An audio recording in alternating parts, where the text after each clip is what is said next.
Change is uncomfortable. Change and growth is uncomfortable. I will say, when you have things outside of your control, shift happens, whether you like it or not. Any kind of emergency, any kind of financial shift, any kind of health measure, something that changes you without your express consent can be uncomfortable. And this is one of my favorite topics, and here's why. Because this is where the magic happens, right? I remember being miserable, grouchy, depressed, in an abusive relationship, overweight. I hated my life. I was tired when I went to bed. I was tired when I got up. I wasn't excited about anything. And I am the complete opposite now. Let me tell you why this has changed my life for me. I remember I took a life success course 25 years ago, and it was a great awareness. It was woohoo, yay on the weekend, and there were advanced classes to take, and everybody was telling me I needed to take PLD. So I did. I took it. I hated every minute of it. Hated every minute of it. I was miserable. I was grouchy, but I had some powerful tools there. I had a coach and a team, an accountability partner, and weekly conversations and daily conversations, and I hated it. I hated every minute of it. I felt like I had another Nazi in my life telling me what to do. After I had found the religion I wanted, the marriage I wanted, the structures I wanted, everything had to be done a certain way. And here were these people telling me other stuff to do. And I felt like, why is everybody telling me what to do all the time? And there was one day where my coach just gave it to me, and I was in resistance, and I finally told him off. I told him, jump off, I'm done. Like, who do you think you are telling me what to do? And he said, you signed up for this. You signed up for a leadership class, and I want to see you do better, and you're doing nothing, and you hate it. Like, why are you doing this every day when you don't like it? And it's not doing you any good when you're in resistance. You're not doing it. You're digging your feet in on every move we make.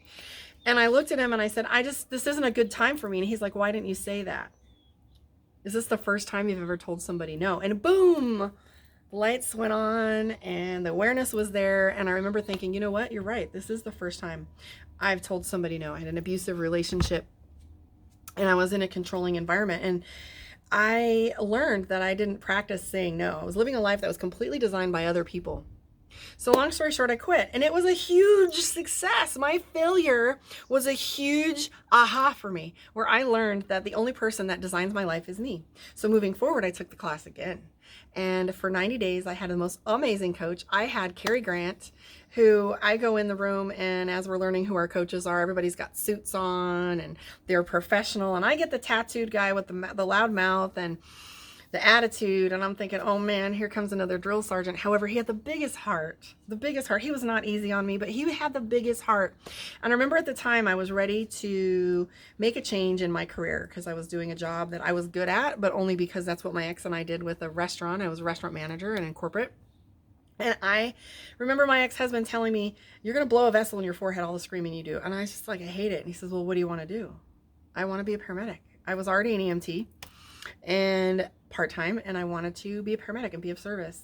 So while I was doing this 90-day leadership class, I was expected to come forward and make that happen. However, Carrie was like, well, how are you going to get this done? I don't know. Click, there goes the phone. I'm like, what, did you just hang up on me? Wouldn't answer the phone for the next day. So I call him the next day, and I said, what was that all about? He goes, I don't know. This is your dream, and you don't even know what you want to do. You don't even know how to make it happen. He goes, come to me tomorrow and tell me what's required for you to become the paramedic you say you want to be. So the next day I called him up and he said, so where are you going to go to school? And I said, I don't know. Click. Damn it.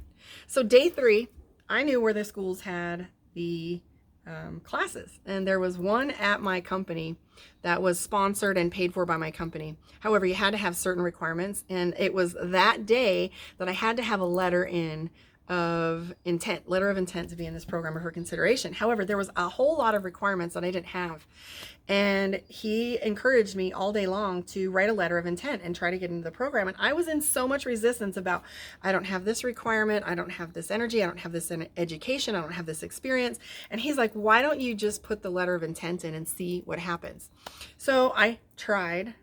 A terrible word. I tried all day to give myself some space to make that happen, but it was so busy in the 911 system, I didn't get it done. And at the end of the day, 5 o'clock, he calls me and he goes, well, did you get your letter into the office? And I said, I wasn't at a computer all day. And he goes, what, you don't have a piece of paper? I was like, I'm not going to write this interest letter on a piece of paper. And he goes, well, how bad do you want it? How bad do you want it? And I remember thinking, I want it really bad. He goes, bad enough to write it on a piece of paper and who cares what it looks like? And so here I am, 120 degrees in July, leaning on the front of my ambulance at 5 o'clock because he tells me, well, they said get it in today, slide it under the door if nobody's there. If the room's still open, go. So here I am, 120 degrees, writing this letter. Hi, I want to be a paramedic.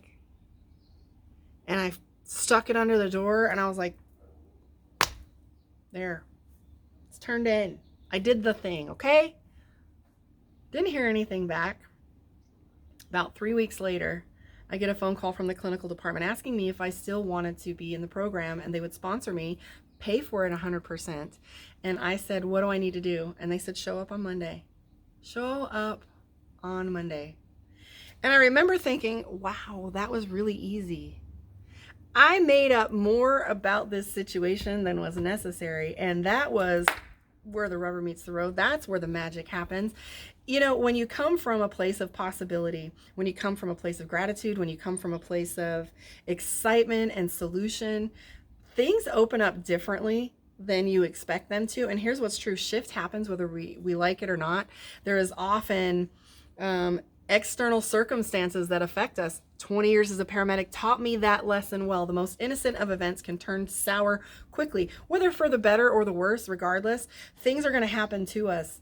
And change happens whether we make a conscious decision to play with our future and make decisions and organize our time and do something different, as in a weight loss program or dieting or exercise, getting healthy, doing mental health work and getting your psyche, your brain, your spirit, and your subconscious mind in alignment with the things you say you want for yourself.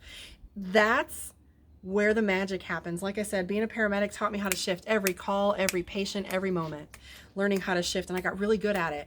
And I want to tell you, this key, this little alphabet ABC is just the beginning. And like I said, this is where the rubber meets the road. It's my favorite subject, and I am so excited to show you that this is just the basic building block. And what happens next is going to be so amazing. Hang out with me, stick around. There's so much more to come, and all love and light to you.